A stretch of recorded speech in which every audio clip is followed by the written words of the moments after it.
yeye papa Félix amba jikupesha bantu bose litalala pour y développer le pouvoir boutique pour les soirées to kitana tozala bisoka wana entre eux. C'est quelque chose que nous devons condamner avec toute notre énergie.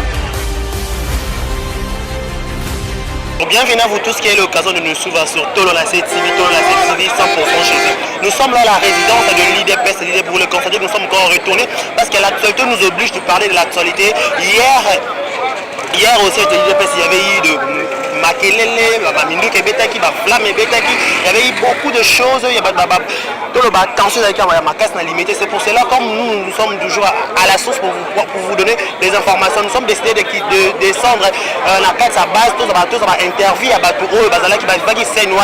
on ne sait pas c'est quoi le problème qui est en train de se passer ici. Sur ce, j'appelle déjà mon invité qui est de l'autre côté. Aujourd'hui, il va se présenter lui-même. Bonjour monsieur. Bonjour. Comment vous allez? Je vais très bien, vous aussi? Oui, ça va par la grâce. Vous avez compris que c'est David, hein? David Idi Tunga, l'un de la Ligue des jeunes de l'UDPS, entre-temps coordonnateur d'un mouvement intitulé Mouvement des jeunes pour la nation. Ok, je vous avais dit que dans mon annonce, c'est limité le Bezaki Makas, c'est qui tension avec Makas, c'est pour te dire à quoi et on te donne la information à base va expliquer parce que là on est les gars qui prennent ça lobby parce que la réseau sociaux comprendre tête tout le monde il bat tout ça bukani maboko mitu et Tanzanie est-ce que ça va la munka ne ba ko attaquer ba to guider personne siège na bango to éviter parce que ça va ba gele bimi ils alla roba la munka. Monsieur, c'est David Idi Tunga. Qu'est-ce qui se passe dans l'IDPS? Bon, il y a le bosso nazo condamné nanou.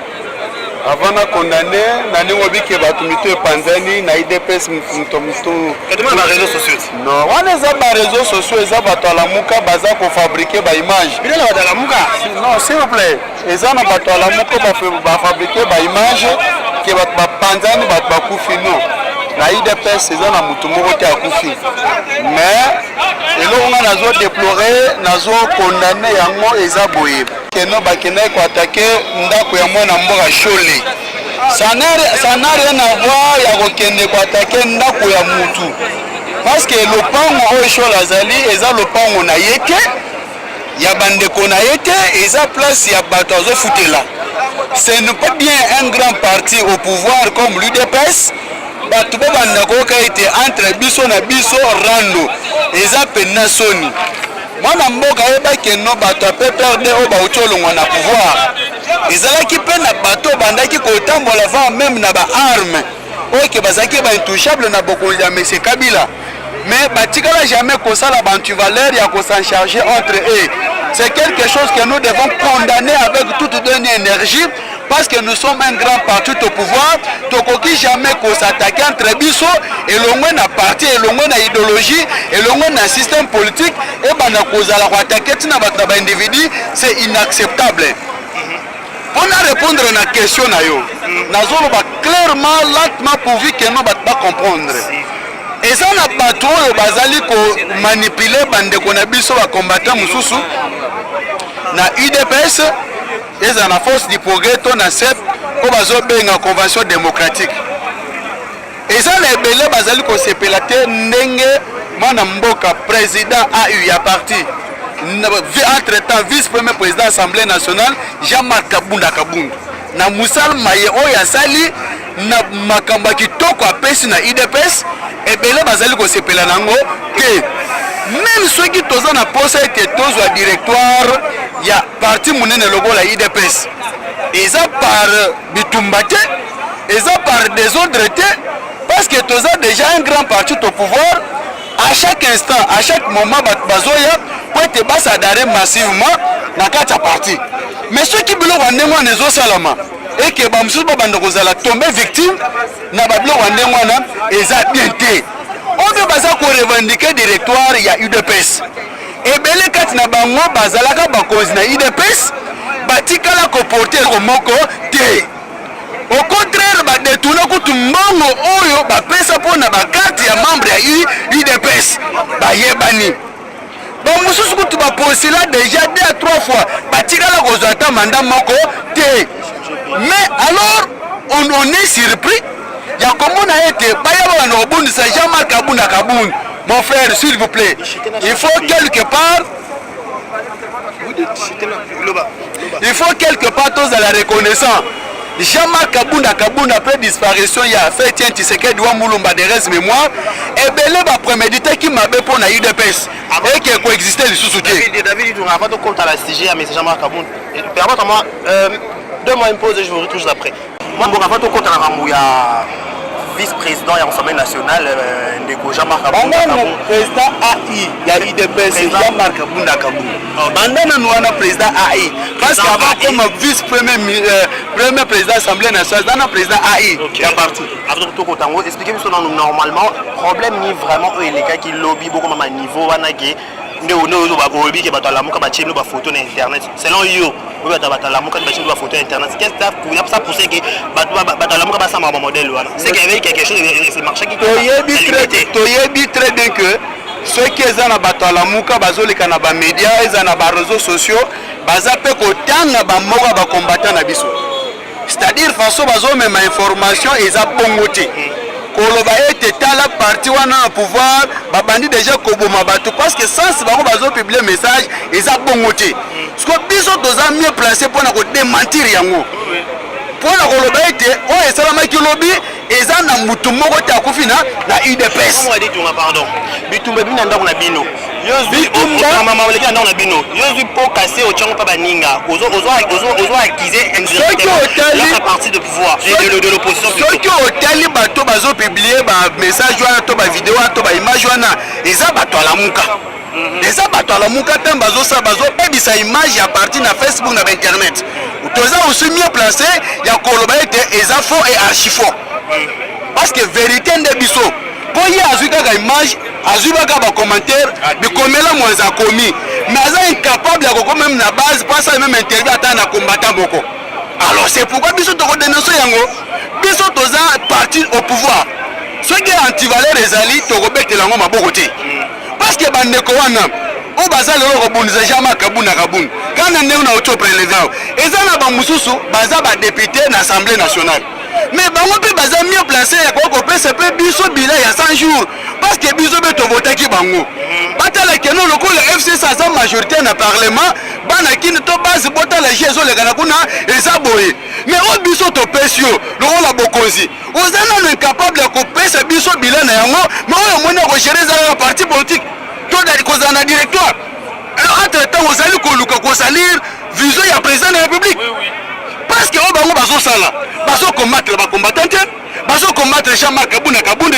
o bazo combattre zane président Félix oui il bazo salir machine parce que ba bien très bien que na congrès mandat ça pour 5 ans to voter que na 31 mars 2018 c'est-à-dire pour mandat ya président si na congrès il faut 31 mars 2023 jusqu'à présent azawana bandeko bazo na makanisi te bazo directoire ya IDPS pour ba diriger ngo ba biso na congrès 2023 bazo bombela biso nini na sima na bango yoka bango nanu non ezaleli na bango ezotalisa maini ne bomba mikati na yango biso pe base to lobi ke wana kosimba te ona ngeli na kezala très bien président azo bima libanda azo luka ba investir pour te baya biso to ko sepela te que chaque jour to zakanda basa banzete non mbango bazo pesa bato musuba ko menacer bato wana pourquoi ba kosa la teke bato wana bazo formation pour vite que tango ba investir ba koya ba pasa la musa mo ka David Tunga to se comprend ba la na biso ba comprendre marambo ile kana IDPS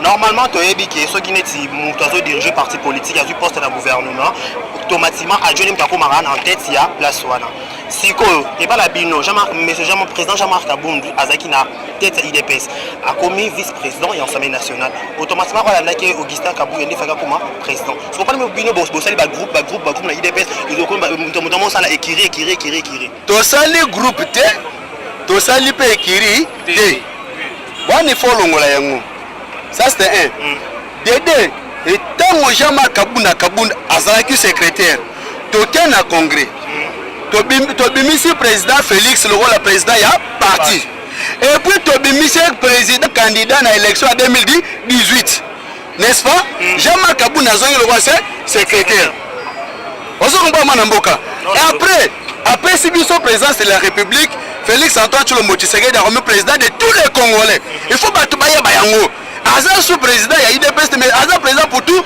les Congolais. Donc Aza président, il y a IDPS, aza président ya MLC, aza président ya INC, donc parti politique nyonso.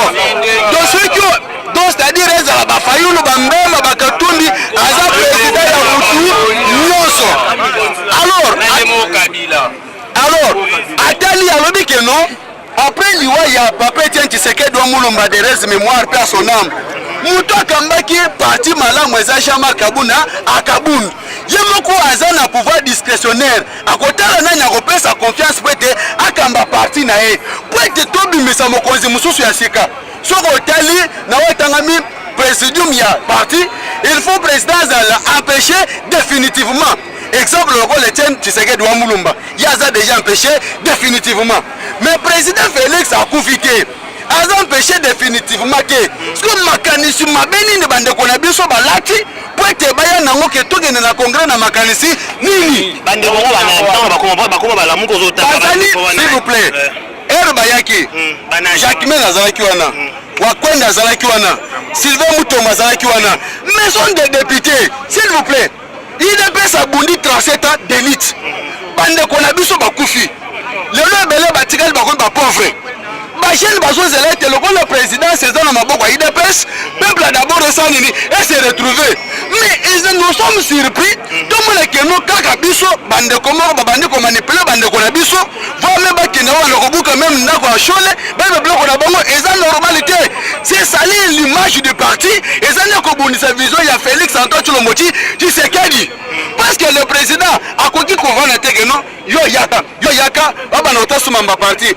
Aussi longtemps que après l'Iwa Etienne Tshisekedi wa Mulumba, et belé va préméditer qui m'a béqué IDPS ni moins, mais Jean-Marc Alendi. Combien on va s'acquitter na IDPS? Ba cadre obiso to ebaki que non, to pesi espoir to pesi bango, mais ba décevoir biso. Moins de pas débauchage ba kei, mais ya tika lobé, tout droit. Nous pépénions surtout à résister. Bana bakufi to bien très bien. Le lot de la présidence de la République, pourquoi ne pas être reconnaissant avec cet homme-là? Tout le monde a aussi longtemps qu'il y a un parti, union. Pourquoi entre nous on ne peut pas privilégier cette unité-là pour être mandat à président et à la réussite moko total? Que nous puissions moko tout le gâteau sanin, tout le monde a anticipé. Pourquoi? Et ça m'a dit qu'on parce que le lot de la présidence de la République et ça le bateau va jouer chaque jour pour pas s'adhérer à la partie. Mais là d'autres messages à bloc on était. Moi David Tourana, moi nous s'enflammer ma casse, maman nous a parti côté à partir à président Jean-Marc Kabunda Rabon. Naza côté non s'il vous plaît. Naza légaliste. Naza légaliste. On les a mabe na telemela yango. On les a malamu na lobeli yango. C'est-à-dire on biso toujours besoin. Il faut que les combattants sachent qu'on est déjà un parti au pouvoir. C'est-à-dire que ceux qui sont les sous ton salon tant Kabila Zaki président, avec le président Fati, sous ton salon soutien. Il faut topper ça on est exemple. C'est ça. Il y a un autre exemple que nous avons beaucoup de Kabila, nous avons fait exemple à Chaleur. Et ça va te bien Zaki même intouchable. Mais on n'a jamais vu attendre que le mot Chaleur a téléméli papi. Impossible. Mais pourquoi être biso? Autorité pendant 37 ans. Au bande qu'on a biso bakoufi. Bavef basa na kati ya parti. Ok, le président Fatia Zobi matongo pourquoi? Pourvu que non, peuple a se retrouvé. Moi Namboka, j'ai voulu ce qui est vrai. Possible que tant qu'on réussite total le constat mon mandat, il y a 5 ans le président Fatia une fois renouvelable. Yozo dans que nous tout le monde est à Boyoko tam terminer ça moi. Impossible. Non, nous tout le parce que ma ramena ne vend pas bien. Mais tant qu'on vend d'amour, on va se retrouver. Je pense au Royaume Bandon le mouton au monde a été. Que notre boulot et recoute à Moutouté n'a soit retourné. Parce que le Parlement de moi au Kokoufa, jamais. Donc, il a donc, n'a soit de sali, toyé. Tout expliquer bien, d'un point haut. Moi, David Tonga, monsieur le président Jean-Marc Kabunda Rabon, jusqu'à présent, notre président. C'est la cuisine interne à l'IDPS. Et ça, la loi qui est le bac, c'est que le président a commis pour remplacer à route à ceux qui sont assistants pour les gars. Nous avons l'élection topée dans le congrès. Nazolo calme pour comprendre. Na parti c'est l'organe où ils ont l'école et non c'est un congrès. Ils ont chapeauté, soit que OK wana, on a la présidence, OK la convention démocratique.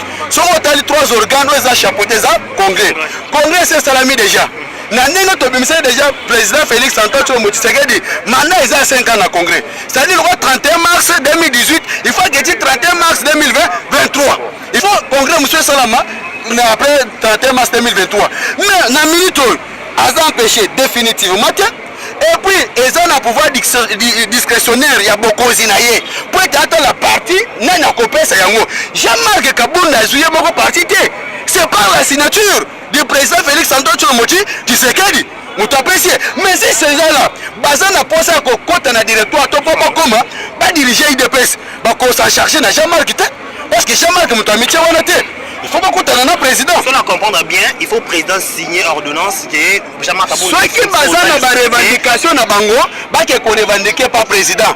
Mais eza maman muteke, biso tozo ça mais chaque jour que récite dans la totale na mandat Félix Antoine Tshilombo Tshisekedi. Mais tout le monde boye tout le monde kelo entre biso mutu mutezo kota. C'est que la moke c'est cabino. Mais à mon tozo ba keza banti valé biso to ko linga ngoli susu te. C'est-à-dire que biso ceux qui le biso IDPS to côté lema. Eza que notre premier ministre Abimi, ton ministre de la justice Abimi, na place que no mutasali mabaka ngai, biso IDPS to sani, to telemi poto déboulonner. Ah wana ça se comprend. Mais ceux qui biso na biso to ko linga ngote, wana eza que tozo to ko mobunisa président Félix. Alors tozo bunisa ye na vision na ye.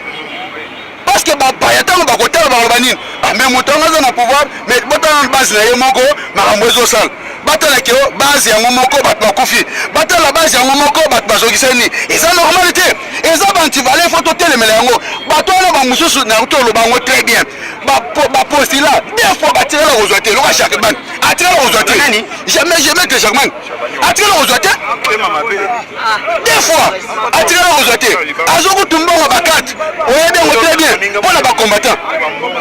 Azara secrétaire, à même chose de la présidence. Non, il faut donner la chance. Mais tous les bateaux, tant les autres personnes ne cité que c'est là. Alors, moi, je dis non, tant que tu as madame, tu as bâti ma boucle. Les gens Kabila Zana qui m'a poigné. Pour comprendre que les combattants ont dit que ceux qui ont résisté à 2018, que non, on la présidence, ils sont déboulonnés. Attends, on dit que non, avec base de la côte, tu as été à Ben Danarae. Pour abimisa, ils sont de fait Chadari. Tu as dit que non, le gros abimisa, ils sont Chadari. Tu as l'élection que Nayo, Na Chadari, au Sanini, au la musique. Il y a un moment où on a l'élection Chadari à Bimana Sima. N'a pas opposant.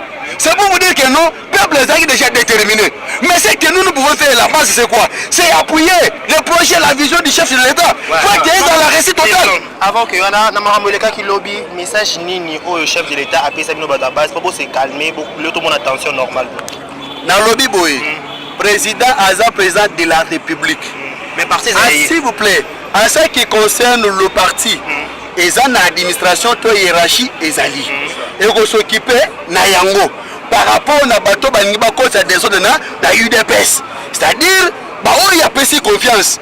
Il croit à Jean-Marc Aïbi que non, mais peuple andene na ndenge beta et zoyete. Kada oi, ne côté lo zoye, et go zoyete. Asa mutabwanya. Et puis ce n'est pas pour rien que le premier vice-président de l'Assemblée nationale. Est-ce que ça m'a par curiosité, mais c'est David Ditunga.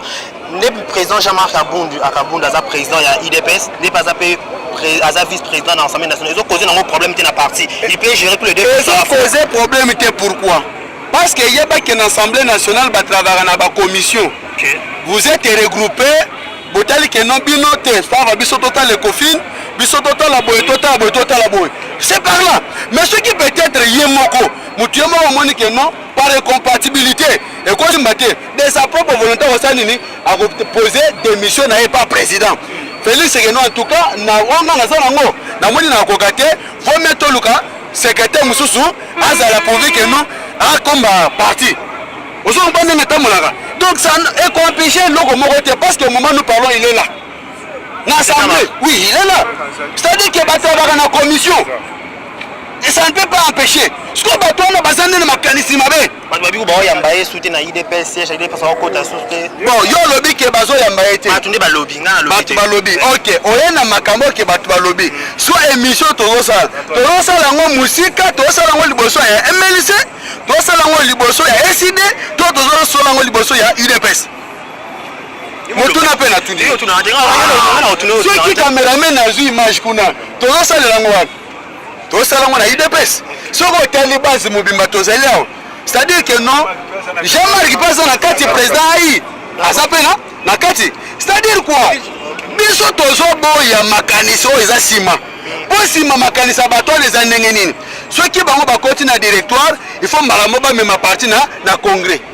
Ok, ceux qui vont même partir dans le congrès, automatiquement 2023, le président a besoin de candidat indépendant. Et retirer la Rosimba, au moins les mécanismes bango, il y a un pas 50 ans de Bakobe, Bossolo. Ne biso pas base de Rolinga, biso de Rolinga, parce qu'il est constitué président Félix, mandat moko une fois renouvelable. C'est-à-dire que deux mandats il y a sire. Après on a Jean-Marc Aye. Après, mais là, je dis qu'il y a eu des personnes pour pouvoir libérer là. Il y a des gens qui ont 2 siècles. Au moins, il a fait des sites. Jamais qu'on mette les Kamali solo pour pouvoir se retenir en CT. Jamais l'Angola qu'on mette solo pour se mettre un pélaté. Même dans le Congo Brazza. C'est idem avec l'UDPS. On a bouni pendant 37 ans d'élite. Il faut corriger l'Afrique centrale que ceux qui ont l'ingos de pénal politique à solo, il y a qu'à la RDC. Je vais vous donner un exemple. Talana nous est Tshisekedi wa Mulumba. Na Belgique et Burkina Faso en Belgique. Si les robes qu'on a été, mais impossible. Il y a un phénomène, il y a un mythe. Parce que façon d'être, à Burkina Faso on a Belgique. C'est pour vous dire que non, il ne faut pas jouer avec l'UDPS. L'UDPS c'est ça état d'esprit. L'UDPS c'est ça idéologie. L'UDPS c'est ça masse. Mais moi ce qui est pour la bola mon peuple congolais. On se regarde dans mon peuple d'abord. Mais ceux qui ont zoya, on se met battu. Pour l'intérêt personnel na yo, on commence à besoin d'anzela na besoin de lingango. Que on les a le que zo bundi ça fait président Félix. On se pas mon mboka. On les besoin de lingango.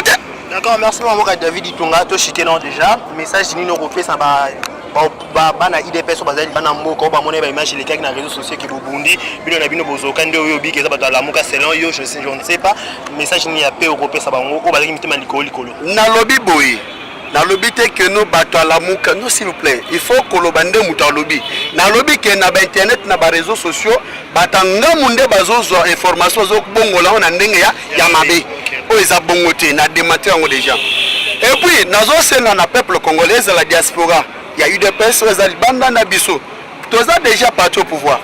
Il faut que les maïnines tokoki ko bunisa na otoko bunisa te. So to moni zana likamoko tozo bunisa ke ezo bunisa président na biso. Vo me tozo ngasima toza la maïne. Pour Kabila sali 18 ans na Congo, pour basela ki maïne. Mais biso ceux qui à tout moment tomo comme si toi na balabala tozo le tozo au pouvoir aussi longtemps tozo na maboko.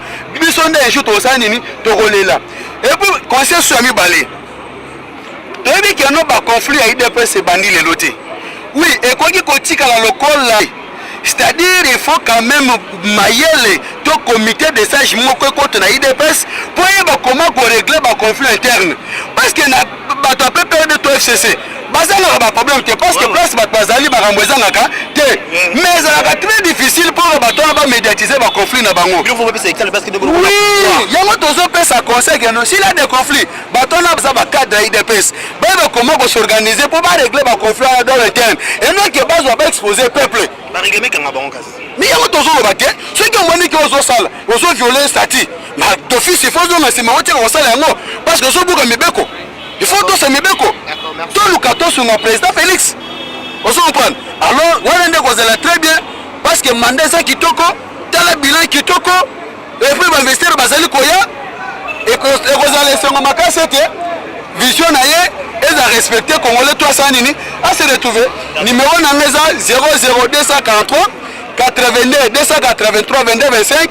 Vous avez posé plus d'informations, ils appellent numéro WhatsApp à contacter nos problèmes exactés. Mais pour le Congo, notre président Félix Tetotika, au Meki, déboulonné. D'accord, vous avez compris que c'était moi Namboka David Itunga avec lui à Matara, bon à Chauffama. J'ai un autre message à côté de moi, bonjour. Bonjour papa. Le nom c'est?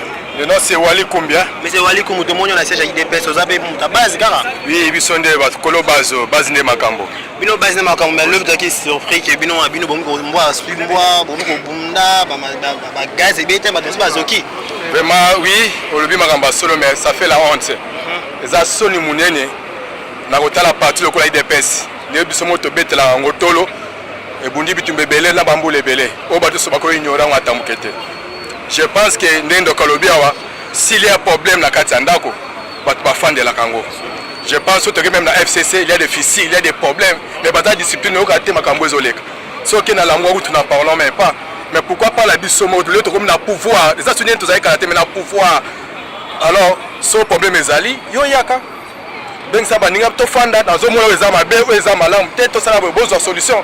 Mais yo zoya na bakuluna, na banzete, wana nani azoya bakuluna banzete. Moni chabani lobby, na ba office mukoko, na ekira du progrès. Na kati ya parti na bino moko ezate ke eska musula na banzete boye to solo la bebe osala bitumba na ba milango ko ba mala kati ya parti na bino bon to sunga président ya lokoni. Si vous êtes lésé quelque part, il y a un problème qui ne va pas. Là, quand tu as un candidat AI, tu as un masolo là. Tu fais dans la sécurité, tu as un cadre, tu fais dans tout sur la masolo, tu as la clarté. Par là, ce que vous avez un mode de sécurité, abiminet, na idée peste pas t'amener les bakenda la bango. Bakenda ba combattre parce que parti zakaka. Bon so au mo wala kena oyo keito et ça le savions. Ngalo la mo la pas ces années. Biso to combattre bitumbo. Tozala bato to kufela kati ya famille. Même le président Ngazawa la Félix akufela mwana te ya te na famille la bango akufa loka biso ba peuple ba combattant. Biso to souffrir tozala besoin de l'eau peut se retrouver. So yo kuti ba biloko mo kuna. Nous sommes lobate, on va critiquer la carte média kolobate. Bengisa ba ni on ba cadre to fois la moni boeza boete. Si comprend na yo la marmelé le bifo président fait Tshisekedi d'après Sabino mot d'ordre beaucoup ma qui met au président Jean-Marc Kabunda. Bon, pour le moment depuis hier tozala biso qui vient parce que déjà message à Jean-Marc Tozo qui mais pour le Kamwe Sila et ça ka yemo président de la République. Donc abengisa ba tous les trois city wana atia bonga moko asolo la ba on ka posa na bango bazo linga Jean-Marc te ponani. To bayo ka bango bata so basa na raison oui. Bongiso baza raison te wa boya ngo abimi libanda article biso masolo ole boya ko sala ba des autres la partie awa pour efingisa biso le biso la pouvoir mais bato libanda ba biso skoni tant ba so ba information ba transformer ba le belango ndenge non je demande au président de la République que garde de l'action pe mu kolo parti mutasi mbiango abengi sabato wala afani sabango ayoka bango wa ko boya oya ko ba wana ay caractère on est tout le finger malheureux la pouvoir vraiment ça fait la honte. D'accord, on comprend que bato base bazan na son baby on bazan la pouvoir ko finger na bongo za malamu te mais il y a d'autres personnes encore. Bonjour. Bonjour. Bonjour monsieur. Bonjour. Combo Christian. Monsieur Christian besoin mon la base. Ouais, naza combattant IDPS. Combattant IDPS. Ouais, naza na section Boubou Selili ya Lukeni. À notre grande surprise, bino na pouvoir bozo c'est exemple malamu te bokomi ko bunda bino na bakuna ba bozong c'est ba kuna o bo finga ba ninga mais l'autre côté on est bino mo bomba ba kuna makasi. Et ce qui on a dit bien d'intervention même ya bande quoi wa IDPS c'est un grand parti politique oyo za ko combattre ba antivaleur. Au moni ndeke to sangala kawa to tonda kebele. Mais ce qu'on lui wanda ko vérifier mtu wa côté mawa o tune cellule no za kanine azana cellule te. Section les akanines à la section T mais pour yaka lokola bi ke IDPS za partie de masse bato batondaka na ya lokola ki mo loko moto na mo loko mo na réseaux sociaux na memangwa po eluko ko tia des autres pour baba mo banga toni or biso toza parti to suit déjà bokondi au moins na vie même na quatre na famille soki likambo ezali likambo ya kosolola ndenge bande ko batu ko ba muto ko kopesa moi kimia na makambo ezaka yemoko chef de l'état garant de la nation nde aluka ko bengisa baye oyo batali mwa oyo baye bazosokipe na momo na parti koluka nde kimieza po toza sulu na tate ya koluka bitumba toni te toza lokwa tozwi nde bokonzi toluka nde ya koconserve yango mpo 2023 tokokoma toyeba soki komilengela mpo na baélection ekoya après 2023. D'accord, merci Mambo. Merci. Bonjour papa. Bonjour papa. Kombo nani? Kombo na nga Mapinda Motombo. Yo na IDPS oza nani? Naza combattant ya pa. Ona selini. Alors c'est la rompanga ba. Rompanga ba. Bino mombo aswimbo bomi ko swana, bomi ko bunda ba kuna ba koti na parti. C'est dire quoi? Qu'est-ce que vous au juste c'est quoi bozo elani? Le problème c'est quoi? Le problème c'est quoi? Awa ndenge toyaka boye, ndenge totelemaka boye. Toyaka pona sentiment moko boye oyo soit esengo moko boye zwaka biso te to nini te toyaka awa pona kotalisa bokasi ya parti na biso IDPS oyo ebanda avant biso to botama toye kokuta yango toza na posa ezala kaka totombola yango mais eloko ezopesa biso pasi eza bandeko na biso oyo baza na kati ya parti bamikolo oyo baza bandeko banani botanga komona bongo baza nango ebele neti lobi tomonaki awa ndeko na biso Jacques Chabani baya awa na bamilangi bamashete na maboko mandalala ondire likambo nini ezawa parti eza biso moko soki problème ezali boye na ndenge malembe bobengi baoyo baza liboso na biso bosolo na bango na ndenge ya kame boyokani problème nini bato bayokanaka ata na famille nyonso oyo bandeko bakobunda mais papa akoboya moko na moko te suka kosangisa bato bakoyokana nini eloko tozoboya eza biloko ezosala wana ezokitisa parti na biso parti ezokita valeur biso toza na bokonzi na maboko ndenge bazosala boye bazoluka mokonzi na biso aza troublé parce que président na biso il faut azala calme bamona ndenge nini akodirige mboka oyo. Merci Mamboka. Merci papa. Bonjour maman. Mato posala boya makombo nani? Komona nga Mama Rose. Mama Rose na ile pesa oza nani? Kana za combattante. Combattante oza seli la ni. Seli la wapi? Ya Mbanzaleni. Mama Rose obangi te mambo legal lobby babi peta lelo ko continue banga te ko zo kotika bana perte Rose te oyeka ka magi mambo legal lobby. Papa omoni parti oyo biso tobetama tofingama ti lelo tozolenda kaka o lelo soki totiki yango toza lokola bato moko tosi tokendaki mosika tozongi mpona koya kokona mais eloko biso tozosenga bandeko na biso baza liboso na biso baluka kimia mpo bazofingisa biso bazofingisa mokonzi ya mboka mpo makambo nyonso alobaki 100 jours c'est-à-dire que soki moto alobi 100 jours ezaka lelo soki esili makambo ebandi te fo aprépare makambo oyo nyonso oyo alobaki eza na bato mosusu babanda kolia mbongo ya lukuta neti basoda bazolia mbongo bakombo ya lukuta bazolia mbongo me moye moto afutama malamu eza te mais azotambola nanu mpona ke avandisa masolo tozomona babilembo ya mike oyo bandi kosalama oyo biso nanu tomona te na Kinshasa oyo nzela ebongi makambo mosusu changement mpe oyokake oyo moto akufi na nzela boye oyo babomi moto songolo pakala eza lisusu te en tout cas tozosenga na bandeko na biso baza liboso na biso balukela président na biso kimia asala mosala na ye mama mpona yo na makambo ezolenganisa idps nana kopesa nana koyeba likambo mpe atie mpe fin likambo yango esila une fois pour toutes ezaka président de la république soki opesa ye message nini opesa okoyebana chiluba petata yo kamba moko ndimo akwamba bwanye yeye papa Félix amba jidibwakupesha bantu boso jitalala bwalubilonde sheli malu woso ajenzeka eche kupendeshe chisungu chetu tetu mwali muji mutu jibakwatu kadi wabuni nyimubita buni bamulekela yambila bantu balekela bilondeshela babona bakubadirige jitungeji lelo bakadi bafingana hani bakwamba bwase kumeye tutetu atitunina bwanye vanjisa jitunga mulimi kenyeli nakubana betu bangathabu jitalala bambila bwanye basomba jitalala miji mwiju malu woso aji kumbilonde shela momeyenda vuimwamba nyakumba jakabiji bwakukebe jitalala mukachi mwa pepe. D'accord, merci maman. Un message à Nekombe à comprendre à mon lobby. D'accord, parce qu'on était à la base de l'IDPS. Bonjour papa. Bonjour. Président combattant IDPS. Ngaza président parlement de vos victoires.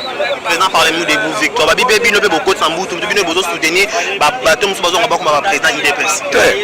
Parlement de vous déjà est une structure où tu serais à créer. De moi non tu serais à bota jamais on a monté bomba. Pour payer mon go, mutu sala.